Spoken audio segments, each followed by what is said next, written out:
Yo, what is good, everybody? Welcome back to another episode of the Waveform podcast. We're your hosts. I'm Marques. And I'm Andrew. And we've got a couple things today to talk about. We've got the USB-C iPhone, of course. We've got the new Sony phone with a 1-inch sensor, and then a conversation about why it's not actually a 1-inch sensor. We'll get into that. And then we'll wrap it up with a little story time from Andrew. No idea what that is. That's all you've told me. Yeah. Is that you have a story. First off, I am wearing, you can tell, a little one of the new merch pieces. Oh, you can't see the back, Flex. But here's the thing. You can see it. Yeah. There's the peach, the retro piece. The back is way cooler. But yeah. We have a bunch of new pieces live. One is a Waveform one. It's like a retro 6-color Waveform shirt. It's sick. We'll throw it up on the screen. Neither of us are wearing it because I didn't think that through very well. But it's sick. Shop.mkbht.com. I love the long sleeve so much. The long sleeve's really sick. It's our first sleeve print. We're excited about it. All in time for the holidays. So check it out if you get a second. But first thing I have written down here is a Pixel 6 fingerprint scanner issue. Now, yeah, you asked me about this morning. Because you're using the Pixel 6 Pro. Yes.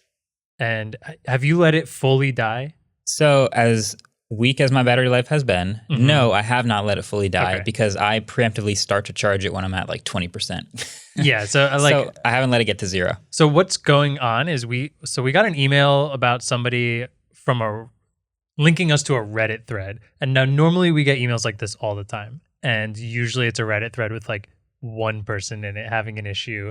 No one else is having that issue. This is one of the first times I've seen that Reddit thread where there are like 20 comments of everybody having the same issue. It was on our Google Pixel. And essentially what was happening was if you let your Pixel 6, I saw mostly Pixel 6 Pros, but it seems like it's on both of them. If you let the battery die all the way, you restart the phone after it's charged. There's no animation for your fingerprint, which is like pretty normal. You do a code usually to get in. But then after that, it was just gone. There was no animation icon to put your fingerprint on. So letting the phone's battery deplete to 0 would disable the fingerprint reader. Interesting. And on top of that, when you would go to re-enroll your fingerprint to try and get it to work again, it would go through the whole stage, say it was scanning, and then at the end it would say fingerprint enrollment did not work. And you were stuck. You just didn't have it. So it's a very, very weird, very specific bug. Yeah. But I mean, battery dying isn't that uncommon of a thing to completely lock you out of your now biometric security. Yeah, I guess my question would be, what % of people have their phone die and this doesn't happen to them versus their phone dies? Is this like if I let my Pixel 6 Pro die, is this guaranteed to happen? I don't really know. I'm not sure. I would guess not guaranteed. Some people are thinking it might be a security patch, but then there are other people who have the old security patch that it's happened to. There's also a really big thread on the like Google support ticket website. All people, same issue, the issue tracker website or whatever. Now, the good news here is maybe not the best news. If it happens to you, you can factory reset and it will work again. That's a pain in the neck. Nobody wants to do that. But what it does show is that this is clearly a software thing. So it should be able to get fixed. Okay, yeah. Because it's working again once you factory reset and you can put your fingerprint in and it's all working. So it's not like bricking something in the hardware, completely shutting it down forever. But then if you let it die again, is it going to disable the fingerprint reader again? Yes. And then you have to hardware reset until again? they fix it. Okay, yeah. I hope they patch that. But it is something that will definitely be patched. But just kind of wanted to do a PSA where if you have the chance, don't let your Pixel 6 die. Not and if you do, you're going to have to factory reset it, but it will work again. I will not let my Pixel die. I kind of want you to, though. Little buddy, you'll never get past 5%. Hey, Adam, when we're recording, can you sneak over and just play some really high-def video the whole time? Just benchmark it to death. Yeah. No, that's weird. I hope they fix that. I'm sure they will. Speaking of phones, though, this was something I found kind of interesting. There was a USB-C iPhone in the wild. And all of the headlines, I mean, they had a field day with this. It's like, there is finally a USB-C iPhone. But really what it was is one enthusiast got really, really into the weeds. He's been working on this project for a long time. He has an iPhone 10, and he's gone through GitHub, and he's been building code and sourcing parts and putting together this, reconstructing this iPhone 10 with a USB-C port, and he's gotten one to work. And by work, I think he just means charge. Yeah, so it is a USB-C iPhone with a bunch of asterisks on it. Like you said, it's a 10. Like you said, it's probably only charging.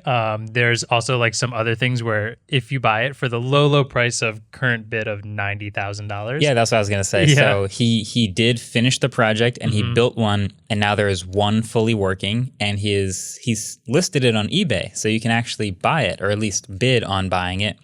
And there's a whole bunch of disclaimers like, hey, all right, if you do buy this isn't like a fully functional, like this isn't your daily driver iPhone. It says you are not allowed to use this as your daily driver. Yeah, if you do, you definitely won't have a good time. It's obviously not completely fully functional, but it is at least physically complete. It's like feature complete. It's like when Elon says something's feature complete. Like, yeah, it's done. So it is on eBay. It's been there for a couple days. I think he had like an 8 or 9 day listing. And in the first day, it went up pretty quick. It started at like $1 because you can start it at whatever price you want. The iPhone 10 is already a pretty good value holding phone. You could probably sell it for $1,000. And I just sort of casually said at the studio, like, we should try to get this. Like, this would be cool to have. It would be a fun video. And to tear apart and to explore and maybe even says you're not allowed to do that. Oh, sorry. Won't tear it apart, but would talk to the guy who made it. Yeah. And it pretty quickly shot up to like $2,000. And then it was $5,000. And then it was at like $8,000 in a single day. And I was like, all right, well, if it gets past $10,000, maybe we won't like jump right in. The next day it was at, I believe, $99 million. It hit like a insane, it was like, went to a couple tens and then it went to like 70 and then it was just like $1 million all of a sudden. Yeah.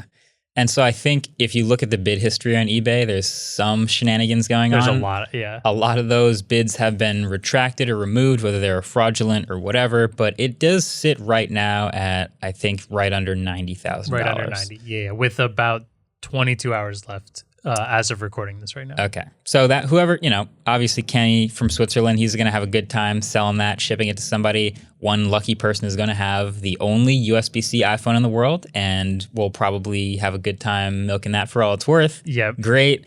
But my snarky comment on Twitter was, oh, Apple, all you have to do to make way more money was just put a USB-C port in the iPhone and people will pay a lot of money for it. No, this is supply and demand, obviously. Yeah. But there it is. He did it. I'm still convinced Apple's the ones buying it, so no one ever gets to experience it. You think like Tim Cook is bidding on eBay somewhere? That's my like conspiracy theory. Apple doesn't want anyone to ever get to actually experience the USB-C iPhone, so let's make sure it never goes anywhere. I bet there's, how when sometimes you see like you'll see like a final design from a company, and then sometimes they'll show you like, here's some of the prototypes we went through. Here's some of the other versions. I bet there's a working USB-C iPhone somewhere in Apple campus. Yeah. I don't know how well protected it is. I bet it's never going to leave a certain room. I still think somebody needs to now hop on this and make the like S21 Ultra Lightning port. I posted that on Twitter and some people got really upset about it. Just like, it's a joke, everyone. That obviously doesn't make sense. We don't actually want that to happen. But yeah, I highly suggest watching the video he put on his channel. We'll put in the show notes of like how he's gone through and constructed this Frankenstein of a phone, it's pretty interesting to watch. It's like 25, 30 minutes or something like that. But it's really good. And that's the type of fun, actual engineering that I like to see go into a hilarious headline like that. So well done. All right. Twitter Blue. Can I talk about Twitter Blue for a second? Yeah, I don't want to rant too hard. Like there's some good you can. There's some good things about Twitter Blue, but everyone was sending me Twitter Blue headlines when it first became widely available. I think mostly for iPhone users, but you can get Twitter Blue now. It's like $5 a month. And everyone was sending it to me like, hey, look, you can edit tweets. There it is, Marques. Tweets are editable. They're not. I just want to be very clear. It's kind of like when you have the undo send button in Gmail. It's not actually sending your tweet. So what's happening with Twitter Blue is there's an undo tweet button. Yeah. You can construct your whole tweet. You can hit the tweet button, and then it'll sit there at the bottom, and this little countdown ring starts to fill up. And before it fills up, you can undo the tweet, edit it, and then tweet it again and send it. But when it's sitting there at the bottom of your screen, it hasn't actually tweeted yet. You're not actually editing your tweet or undoing your tweet. You never tweeted. Putting it in like a queue, Yeah. So just to be perfectly clear, that's that's the one feature I would not pay $5 a month for Twitter Blue. There's other cool stuff to it, but yeah, it's not the editing tweets thing that I was hoping for. If I'm being honest, I didn't know it had the circle. I think that would increase the chance I don't find a spelling the anxiety. Because like the whole thing is the reason we find spelling errors in that is when you're typing a tweet, you have it in your head already, you type it out. And even if you proofread it afterwards, if you're not like very, very specifically paying attention, you know what you just wrote 10 seconds ago. Right. So you're just reading it as that anyways. Yeah. If I then saw something ticking down on it, I would just be trying to read it as fast as possible before that finishes ticking down. You'd miss it. Then I would just miss it again. Yeah. And we're in the same place. It just took 20 seconds longer to mess up. Yeah. There is something slightly psychological. Like this will help a couple people. Like the undo send button in Gmail, I'll like type a really quick email. Like someone goes, what's the best shipping address? And I'll just go and just send it real quick. Yeah. And then I'll look at it and I'll go, oh, wait, I spelled that wrong. And I'll like undo it real quick, correct the thing and send it. And so it's cool if you do get that chance where you actually do catch your own typo. But for me, and I'm guessing for a lot of other humans, you don't catch the typo until the tweet goes out and then someone replies saying you spelled this wrong or you said this thing is backwards. Then you get to edit the tweet. That's what I would be hoping for. It would be cool, and it would obviously need a lot of AI involved, but how Gmail, when you write like attached is blah, blah, blah, and then you forget to attach something, it knows the word attached is in your, and it says, nice. You meant to attach something, or did you mean to? We didn't send it. Do you want to add something? If Twitter had enough AI to be like, you used the wrong version of this word, or you misspelled this, or it could somehow catch a simple mistake like that and be like, are you sure this is how you want to send it? Here is the issue. Send or go edit. That would be awesome. Yeah, I mean, that would catch like syntax errors or like autocorrect type things. That's what it would have to do, yeah. But it still wouldn't catch like if you just like had like a fact check thing, or like you typed the wrong number. True. Like when something is 300 feet high and you type 3,000, like it won't catch that. It'll just think you meant to say I mean, that. you can also use the wrong word that's still a word that's spelled correctly, and then it doesn't catch it. So yeah. In other words, Twitter needs to build a robust AI system for catching all typos. Or just add an edit button. Or an edit button. One of them's easier. Weird. Yeah. Just a suggestion. Those are sort of the two like interesting headlines of things that came out in the past like 2 weeks. Obviously, we had Colin Samir on last week, so we didn't really tackle any headlines, but there weren't really any crazy huge things. I do have the Sony phone videos now out. Yep. And we were going to talk about that a little more. We're going to have Dan Seifert on from The Verge, and we're going to talk a little bit more about these like huge sensor smartphones and what they actually mean. But the fascinating part about this Sony smartphone, if you watch that video, was like, okay, we've got a couple of these 1-inch sensor smartphones now, and that's really impressive in theory, but the image circle from the lens of the phone doesn't fully cover the sensor inside, so you actually don't get a lot of the increased benefits you would typically have from a larger sensor. So it's an odd quirk / feature of an $1,800 phone. Now even funnier that it doesn't correctly use the whole sensor, and the sensor isn't as big as we thought, but still kind of how we imagined it. Yeah, that whole thing's confusing. Everything we said in the video is still true. It's just the relative scale of those things is shifted when you understand the equivalence, and that we'll get into in a second. But the bottom line is the actual size of the sensor that is being used is about the same size as the Pixel 6's sensor. Yeah. And it's an f2 wide open instead of f1.7, which the Pixel is. The actual pixel size is also about 2.4 micron pixel pitch. It's about the same as Pixel 6 also. So like all of the, holy smokes, it's the Sony Xperia Pro-i, like I for imaging. Terrible name, by the way. But yes, I would like to talk about that. all of the wow, $1,800 for a phone with a great camera, all of those things are now suddenly like not actually realized nearly as much as you thought they would be. So it's an odd quirk. Do you want to rant on the name? The name, I mean, like, come on, let's just talk about how it's just the most Sony thing possible. It's like, let's make this name as confusing as possible, and then let's also release it, but not really release it for like another month. So get you hyped. It's better than the 6 months from before. Okay, cool. That's I'm sure it's better than half a year later. But so like my issue with the naming here is it is called the Sony Xperia Pro-i. Now, when we're talking a lot about cameras and stuff, you call things like the Sony A7R Mark III. And the way you show the Mark number is with lowercase i's. So to me, I read this originally as the Sony Xperia Pro and just like Mark I. And that's because they also have a phone called the Sony Xperia 1. Mark, and then they have a Mark II and a Mark III. And then they have a Sony Xperia 1 Mark III. With three lowercase i's. Yeah, exactly. I mean, I guess like you don't normally show Mark I. It's just the original name. So I thought this was just like Xperia Pro, and for whatever reason they added the I. Yeah. But this is, so like... Well, because they also have an Xperia Pro. What's the... Oh. Yeah. Oh my God. It somehow got more confusing. But like, so when the Sony Xperia Pro-i gets a second iteration, what is it called? The Sony Xperia Pro-i Mark II. So then it's just I. It's insane. Yeah, like I guess so. Yeah. Or they're just incredibly confident that there will be no second version of this phone. I guess. I mean, luckily, like this isn't a name that has to be known to an average consumer because it's an $1,800 phone. Like this is not something that's going to be on the Verizon shelf, and that somebody like, if this were on the Verizon shelf and someone walked into it and looked at that name on like the little card under it, they would just be like, nah. Yeah. I give up already. You know what's funny? There are some really great things I really like about this phone.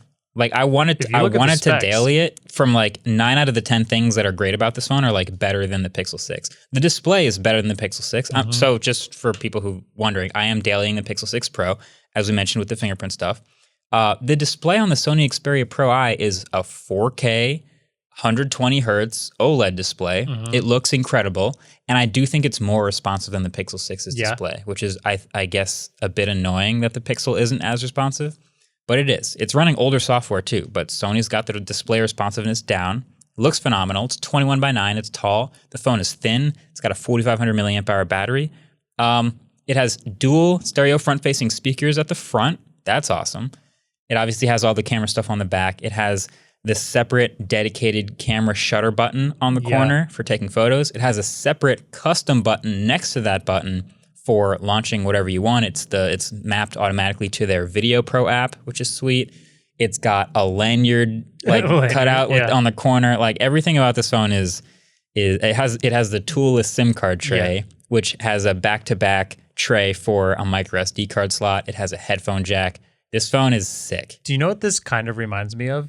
These like, and Sony did it last year too, these over-the-top like phones that are more made for camera. Like this is obviously a camera forward phone with insane specs and a crazy price tag. It reminds me of like when the ROG phones were coming out. They were like, this is a gaming phone, but holy cow, if I just look at those specs on a piece of paper, it looks like it should be like the best Android phone out there. Yeah. That's when I just look at these specs. If you just posted these specs, Android fans would lose their mind for it. Yeah, and it's not even like that it has to have the great numbers, but like when you actually use the phone, it's the little things that are like really nice. Like having a headphone jack, it's not like a spec necessarily, but it's just really nice to just have it.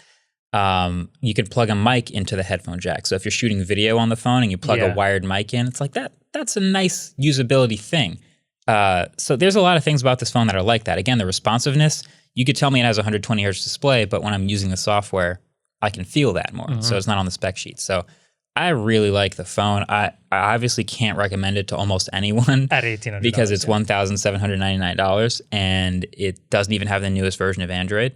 It also doesn't come out till December, so maybe they'll update the software between now and then. But you can see the video. That's the details. It also has a couple other cameras, but the main camera was what we will talk about. So what is the reason you wouldn't use it as a daily? Or why would you pick Pixel over it? Yeah, so the newest version of Android has a lot more features that I really like from the Pixel. Okay. And then just the versatility. So I took a lot of side-by-side stuff from the Xperia Pro-i's camera alongside Pixel 6 and iPhone 13 Pro specifically, because that's what I had in my pocket. I wanted to do more with the Samsung S21 Ultra, but similar enough sensor size that's mostly what I was testing with Pixel 6. So in my side-by-side testing, I really liked the white balance of Sony's shots, usually more than the other two. The iPhone, this is going to come back to bite them, I think, again, the blind smartphone camera test. They're still blue. The iPhone's still blue? Yeah, they're still really cool on a lot of the shots, and Sony was nailing that over and over again. But everything else about the shots, I preferred Pixel 6 and iPhone every time. They would get exposure a little bit more accurate. They would obviously have more contrast, but they'd have more dynamic range too, because they'd bring in all that multi-frame HDR processing much more often. So I could bring in more details, and then I could edit the photos later. So I liked, that it was neutral and that the white balance was correct. But then also like just using the camera button on the side of the phone, I would have a lot more like missed focus and slow shutter speeds. When I was just pointing and shooting, I would have just like a photo of the horizon, and it would be like slightly blurry because I was like squeezing the phone with the shutter button, which is like a small thing. I can just use the button on the phone, but a lot of little usability things still push me towards the Pixel. So that, it's going to be personal preference, but when the phone costs 3 times as much, it kind of is a no-brainer. That's the thing. When we're doing review units and you're still picking the phone when it comes to somebody actually putting their money down, I mean, like, unless you're willing to spend an extra $1,000 for the headphone jack that the Pixel definitely doesn't have, it feels like. Selfie camera is way better on the other phones. The Sony does not have a good selfie camera. We'll see if that phone ends up being the one that saves Sony's smartphones, but I don't feel like that matters to Sony that much at this point. There's no way an $1,800 phone is saving the smartphone industry of anybody. Yeah. All right. Well, I think we've pretty much covered that. I think what we want to do now, we'll have Dan Seifert come on. Yeah. He is a reporter for The Verge. He runs a reviews program, but we're going to talk about these 1-inch camera sensors in smartphones, in drones, in action cameras. There's a little extra info to unpack. So a lot of extra info to unpack. Yeah, let's dive into that. All right, Dan, thanks for joining me. We've both been in the camera world for a while. We've talked about a lot of different cameras, whether it's dedicated cameras or phones with cameras on the backs of them. And I just reviewed the Sony Xperia Pro-i, which has a couple weird quirks, but it does have a 1-inch sensor in the back, which I want to talk to you about. But as many have pointed out, there are a couple other 1-inch sensor smartphones and then a couple other like huge sensor devices that also have some of these weird quirks. And you and I talked briefly, but like some of these same problems are attacked by software instead of hardware. I'm curious what your overall take is on like if you have a preference between like maybe the Google purely computational photography approach or just like, hey, let's go throw as many megapixels as we can at something. So like, 10 years ago, it would have been a hardware answer, right? It would have been like, let's get the biggest sensor we can get in there. Let's, make those pixel pitch as big as it can be. This is how we solve this problem. But in the past decade or half decade, really, like computational photography has really changed that dynamic a lot. And to me, it's not like a straight software better or hardware better. It is absolutely a combination of the two. Yeah. And I think that's what we're seeing pretty acutely this year, especially from like Apple and Google. They are stepping up the size of the hardware sensors in their cameras, but they are not leaving behind the software processing at all. And in fact, they're using that hardware advantage to make their software processing better because it's just like better data coming in that the software can work with. And so the Sony camera that you mentioned, or the Sony phone, it's a camera with a phone attached, right? Like that's what you called it, right? Yeah. So like what's interesting there is they are just doing the full hardware approach, right? Like, yes, Sony does process the image. It spits out a JPEG, it's got the Bions processor in there, but it's not doing the same level of computational photography that Google and Apple and Samsung and Huawei and all the other like phone first makers are doing. And you can see it in the results, like the evidence that you showed in your videos. Like it's not demonstrably better. Sometimes it's worse. And when we're talking about a phone that's $1,800, do you want it sometimes to be worse? True. Have you played it all with the Pixel 6 and 6 Pro cameras? Yeah. That's one of those. Use them quite a bit. Yeah, that's one of those. Lots of software help going on with those images, and they're very processed. But I kind of still find that they're a little bit overdone. The processing is so turned up, maybe as a legacy thing where they were overcompensating for less hardware. Now that they have all this hardware and all this information, they might be able to turn that down a little bit. Would you agree with that? Yeah, I think you can like prove that theory out by shooting in RAW with the phone, right? Yeah. And then see what you can do with the RAW image. And yes, you can do a lot more with the RAW file from a Pixel 6 than maybe you could have done with a Pixel 3 or a 4 or a 5 because they were all using the same hardware, right? And you do have more flexibility to play there. But I do think that even with these larger sensors, we're still talking about a small sensor. Like even when we talk about like the 1-inch sensor in the Sony phone, that is still a small sensor. And there's like limits to what you can do with manual controls. There's limits to what you can do with raw processing. There's limits to, so like the computational level side of things really is what expands those limits, right? And it allows you to do more, and it allows you to capture things that you can't do. And so now we're at a stage with a lot of like smartphones where if you have a mirrorless camera that's got a legitimately large sensor in it, whether it's APS-C or full frame or whatever, and you go and take a picture of a sunset, and you go and take a picture of a sunset with an iPhone, like you're going to have to do a lot of work to that photo that you took with a mirrorless camera to get it to look as good as what the iPhone just spits out, right? Yeah. And part of that is because they are capturing multiple frames and layering them and doing all of that hard work behind the scenes to make up for the fact that their hardware is inferior to what the hardware that you're using. Yeah. And so, yeah, they could probably like adjust that and tweak that, but I don't think it's ever going away. I think, you know, from here on out, like computational photography is the way it's going to go, and it's only going to spread more. And we're going to get to a point where those larger cameras would hopefully have that ability, and then it'll be really exciting. Yeah, I like that better. Like I keep picturing like computational photography getting so good that it catches up to what we have now with our like maybe RX100s. But also I like the idea of adding computational ability to those cameras and also having them accelerate and get way better. So another thing that there's a couple people pointing out in the comment section that I wanted to talk to you about is the phrasing 1-inch sensor. The 1-inch camera, 1-inch sensor. There's a bunch of different versions of saying it. These cameras with 1-inch sensors don't actually have 1-inch diagonal measurements of those sensors. And even though it's kind of phrased that way everywhere, and we kind of like accept that, the archaic way of explaining that is a little bit odd. So I'll give it a stab. Basically, there used to be tubes in TVs and in camera sensors. Essentially, they were tubes. And the front diameter of that tube would be about 1 inch, and that would result in an image area of about 16 millimeters.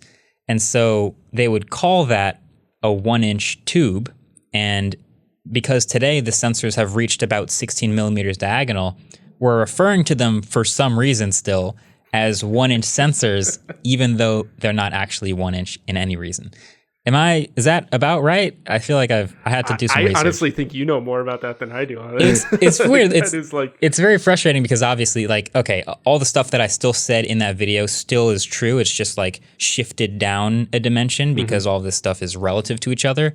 But I found that fascinating. So when you look now at all these like press kits or like image, especially like advertising from a lot of these companies, they're telling people these are 1-inch sensors, and they're not. But we all just kind of say that anyway. Yeah, I mean, the thing with like image sensor measurements is it's always relative to like something else, and it's always a very hard thing to articulate. Like when we talk about smaller sensors, they might be 1/2.3 inches. Like, Can you visualize that in your head? No. Yeah. Like nobody knows what that. There's no reference point for that. It's like, okay, well maybe it's okay. That image sensor is like the size of an average pinky nail.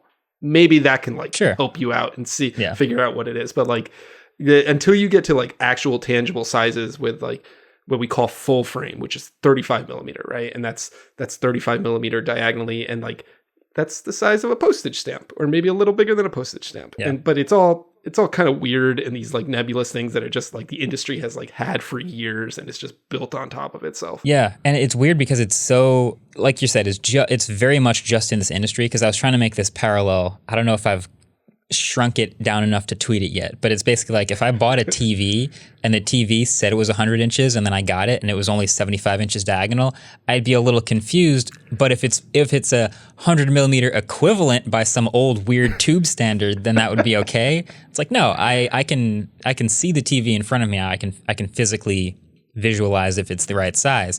But with camera sensors, they're sort of buried in this piece of glass here, so maybe we don't know exactly how big it is, but you're right, it's all relative. And I also find it weird that we mix imperial and metric so often in the camera world. There's millimeters, there's inches.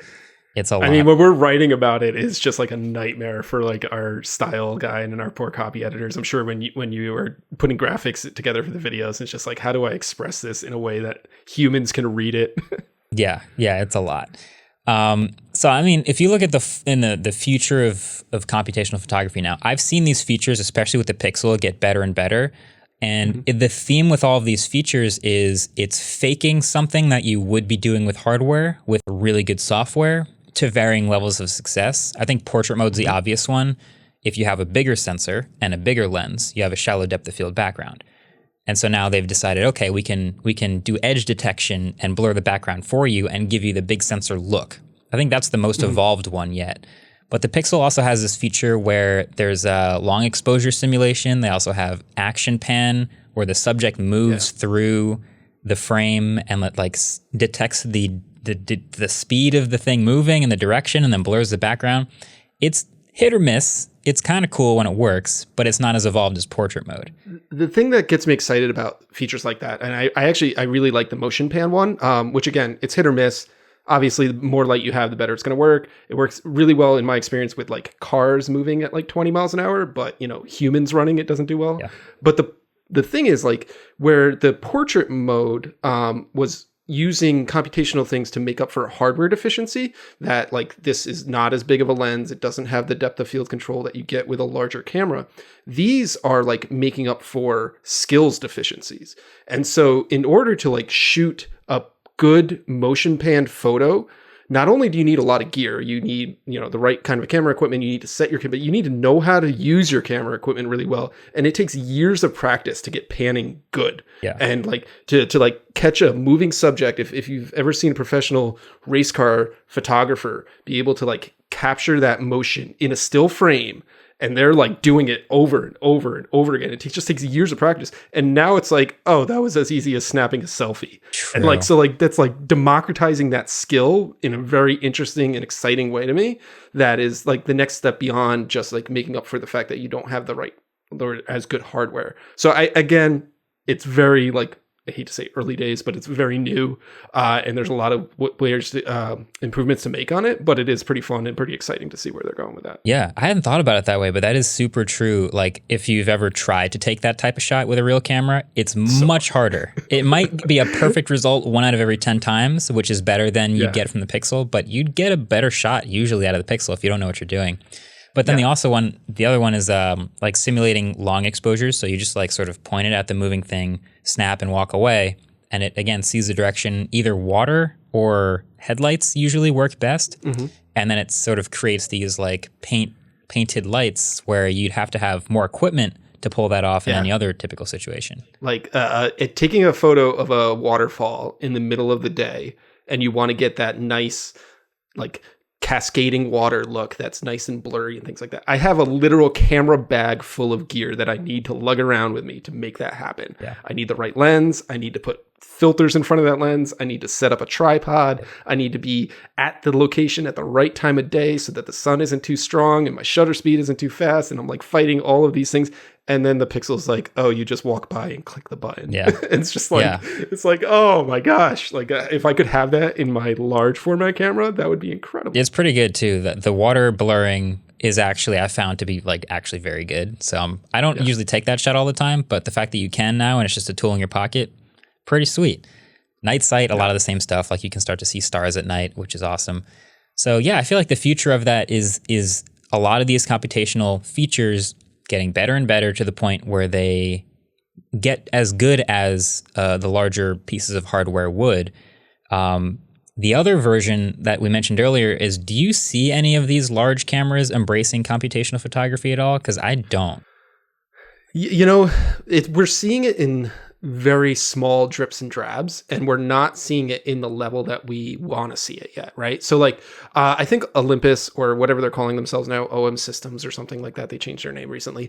They have used some computational things to aid their autofocus systems. So now we're seeing the larger cameras can detect an animal versus a person. And so like it's using computational things to try and do that. And so it's autofocusing, can focus on your dog's eye as opposed to like, I don't know, the bush behind them or something like that. And so there's very little bits here and there, but what we're not seeing is the multi-frame capture and then stacking and then processing happening inside the cameras.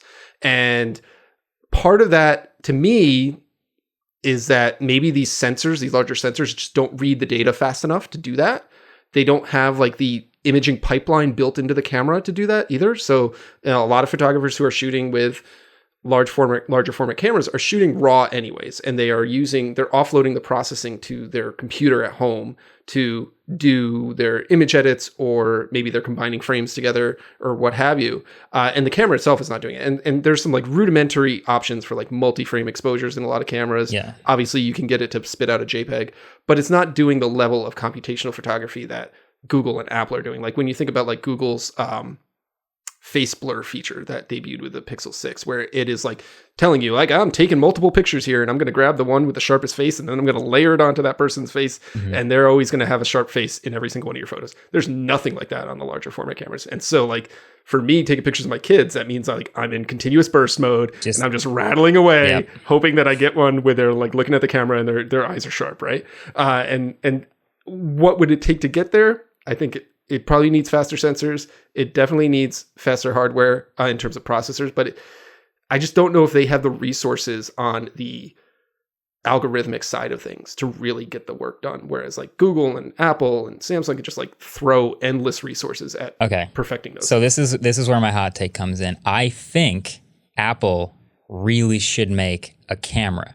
Now, I'm going to preface this by saying it wouldn't be for everyone, obviously. And I think part of the reason why we're not seeing as much of this high-end, hardcore, like computational stuff is because most of the people spending that much on a camera have some level of skill or intent that doesn't involve the camera doing all that processing for you. They want to shoot raw. They want to do certain things. That's cool. Right.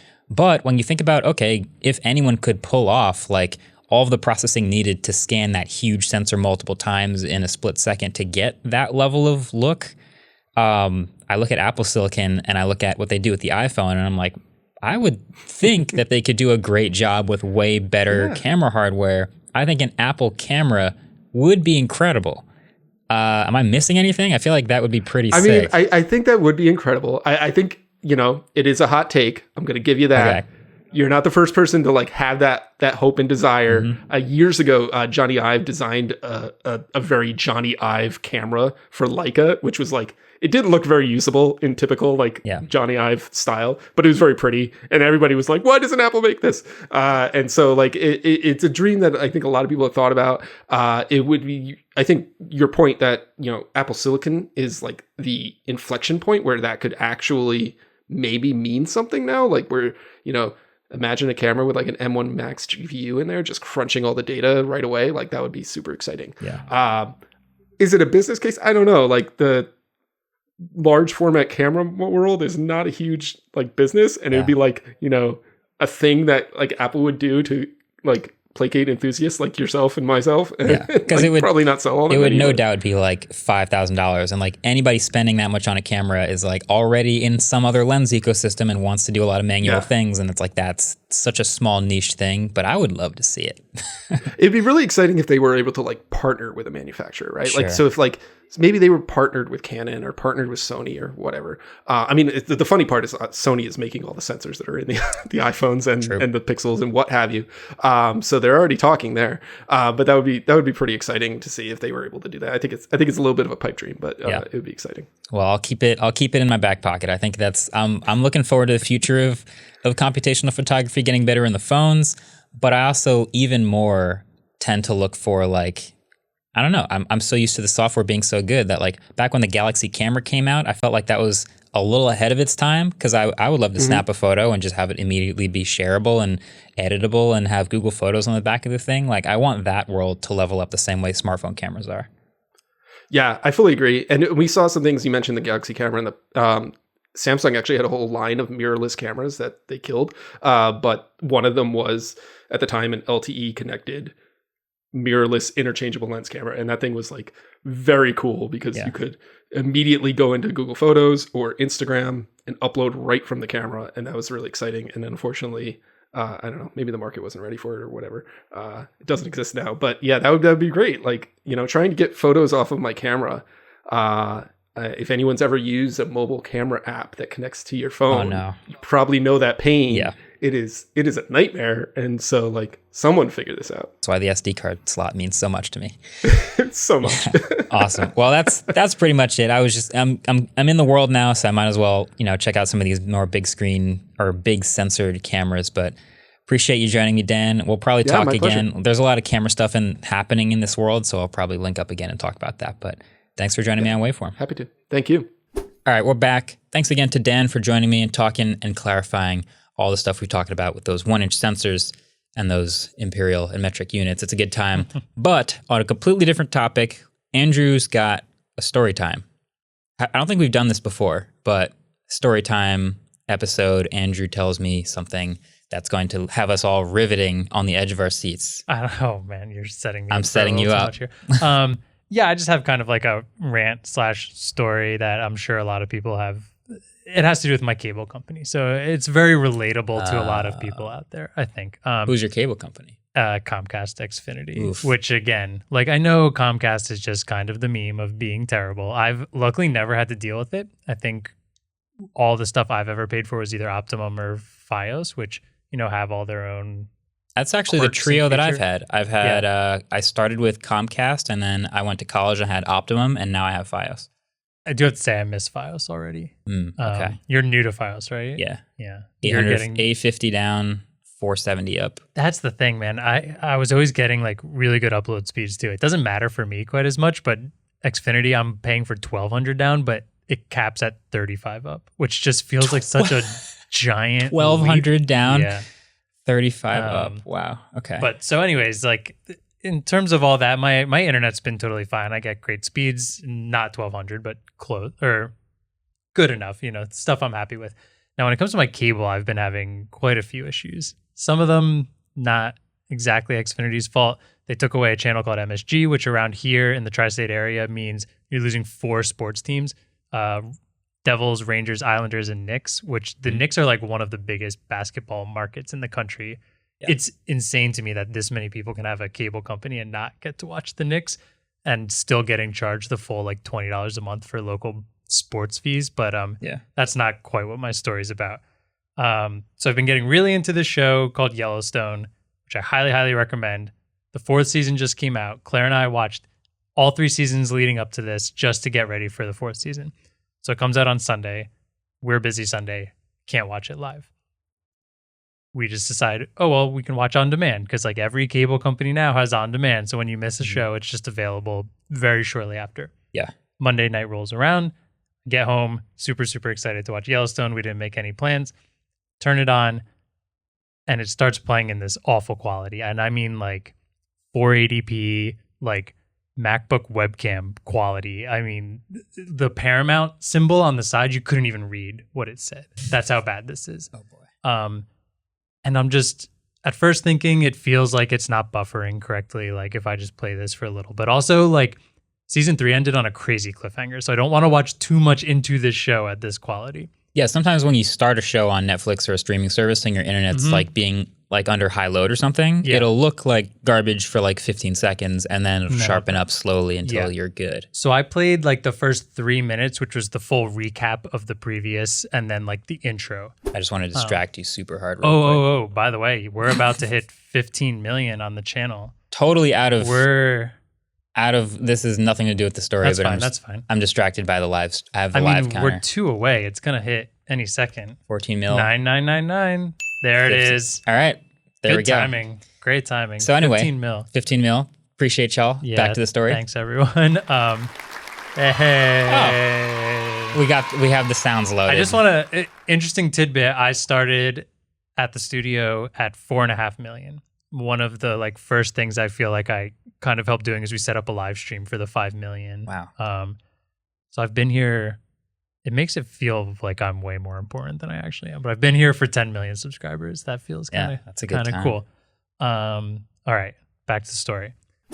Play it for the first 3 minutes. Quality's not getting any better. And I'm just like very upset because you and I'm sure most of the people listening here, like I refuse to watch that at that quality. If a video is available in HD, it better be at least 720p. I want to show you, and we can put this picture up on the screen, but I took a picture on my phone of how bad this looked. Yeah, how bad is it? And the fact that you can tell how bad it is on a phone is pretty impressive, because like a phone already, it's got this like weird look at like interlacing.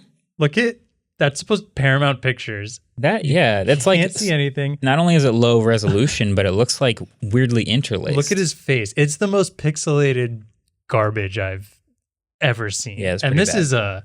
This is not a low budget show. I think they're spending about $5 million an episode. Like previous seasons look sharp. Fantastic. Yeah. Wonderfully shot. Again, great show. Mm-hmm. So I see that and decide to call up Comcast Xfinity customer support. Go through all the everything nowadays has all these automations that are impossible to get through. Go through it. It tells me it wants to restart my cable box. I say no. So it says, thanks, we'll restart your cable box, and then hangs up the phone. Great. Finally get to customer support. Tell them what's going on. We troubleshoot a couple things. Everything was updated on my cable box. Everything looked good on his end. He told me to watch a couple other shows on demand. Everything looked great. Previous season looked great. He asked me what show it is. He goes to look at it, and I kid you not, his response to me was, so I just pulled it up on my TV, and it looks like I'm having the same thing. I can't even read the text that's on it. And then he tells me, this must just be how it's shot. And I said, what? And he's like, they must have shot this on standard definition cameras. And I just started laughing. I just couldn't believe that he tried to tell me. He probably thinks that it's that, but his logic makes sense, but I would guess if I was in his position that this is accidentally how it was saved. Like it was shot and broadcast in high resolution live, and the on-demand version got nuked somehow. My theory would have been that they just like don't feel like either there's a big impact on it and they don't want the server load or whatever, and they're putting it in a lower quality. But of course, he's not going to say that. He's not going to tell me that, hey, I'm giving you absolute garbage quality. Yeah. So I just kind of like laughed, explained to him that that's totally not the case, because the 3 seasons previous look great, and they're clearly not going to switch to a laptop webcam to film budget cuts this year. New season. Yeah. Supply chain couldn't get the cameras in. Yeah. So I went on a long thing with him trying to figure stuff out. It wasn't very helpful, but I also I totally understand that level 1 tech support on most of these get super limited knowledge, and they're not allowed to do much. So I tried to escalate it. Pretty sure he then just told me someone would call me back, and no one ever called me back. That didn't happen. So pretty much, I think just the cherry on the top here is the next morning. Still haven't figured out what happens this next morning, and still no call. But I get a text message that says, hey, this is Xfinity. We're thinking about the customer service call you had. If you were, could you please rate whether you would like to recommend us to your family and friends? Press 0 for not very likely, or press 10 for very likely. Press 0. Nothing happened. Mm-hmm. And I get a text message back that says, we're not able to handle your request, and then a link for it. So it's just at no part did anyone actually help figure anything out. I wound up talking to someone else. They actually, on a Twitter DM, recommended the same thing, told me this is how it's supposed to look. Clearly not the case, but just through this whole process, I'm sure many people have had this before. No part felt like they were actually trying to help me. Felt like they were trying to get me off the phone as fast as possible and just not deal with it. Yeah, I've had a lot of, everyone's had various levels of unhelpful customer support. I wonder if it is literally them just going, you know what? We have so much bandwidth happening right now. Remember when YouTube had such high bandwidth that for a while they started to default HD videos to 480p? Yeah. That was a real issue because there were that many people on YouTube because of the pandemic. I wonder if they just made the call to you know what? On-demand viewers aren't really the highest priority. We're just going to lower this all to 360p and just deal with a couple extra calls and whatever, and we can take that bandwidth off our shoulders. I think that's the thing, and it just made me mad that obviously some guy in customer support's not going to take the blame for it, not going to admit that Xfinity is the one serving me stuff, because paying a lot for that. It's not cheap. And now I'm missing out the sports teams I want to watch. And the show that I really want to watch is to what I think is unwatchable quality. But I think the majority of people would just watch it at that quality and never really complain about it. But it was more so I just thought it was very, very funny that somebody told me they filmed it on a standard def camera. Yeah, they probably just shot it with a webcam. Yeah, I think the Surface Duo's got a pretty good camera. I think the Surface Duo may have looked better. Looks than that fine to me. That's funny. You know, sometimes I think about when I was editing the videos on the MacBook Pro and the Final Cut preview was really small, and I was like, this is fine. I can totally color in this when I'm usually on like a 30-inch display. Yeah. It made me think about like how much effort we put into some of these like little tweaks with like color correction in each shot, and how people are just going to watch it in 480p on their phone on like a perfectly reasonable screen. That's the thing. But I mean, like, what's also funny about that is we've brought up our videos on 3 different browsers and they look completely different between Chrome, Safari, and Firefox. Yep. Some of them look like old Samsung phones with like where the red is burning your retinas out. Yeah. Some looks way more muted. But, you know, if we want to also talk about something that's coming up, smartphone blind camera test bracket is another thing where everyone wants all these different things, but your phone is going to, everyone voting on that is probably seeing it differently. Yeah. Which I think is fascinating. Yeah, we are one of the few, I mean, not few, but a lot of YouTube channels are seeing like more and more people watching their videos on phones. And some of them are like over 50% mobile viewers. Our channel has been over that for a long time. Like Really? we talk about phones, obviously people are phone and mobile enthusiasts and iPads and all that sort of stuff. But like, as far as the screens people watch our videos on, I should be mastering for like a tiny 4-inch window instead of like going through all the effort on like a huge cinema display. Because most people are watching on their mobile devices most of the time. So that was one of my small realizations when bringing a laptop around. Is like, oh, it's not so bad having a tiny preview window because that's how everyone else sees it. Anyway, I mean, that's how I edit thumbnails is I shrink everything down and then does it still look reasonable? True. So well, shout out to everyone watching us on their smart TV, big, full blown, or a Pro Display XDR, just some real in good HD. Yeah. I get to see those analytics. I get to see like what resolution TVs people watch these on, which is awesome. Virtual fist bump. Yeah, shout out to y'all. Anyway, I think that about wraps it up for this week. Thanks for watching. Thanks for listening. Thanks again to Dan for hopping on with us. And we'll be back before you know it. Techvember rolls on. Catch you guys later. Peace. Later. Waveform is produced by Adam Molina. We are partnered with Vox Media, and our intro-outro music was created by Vane Sill.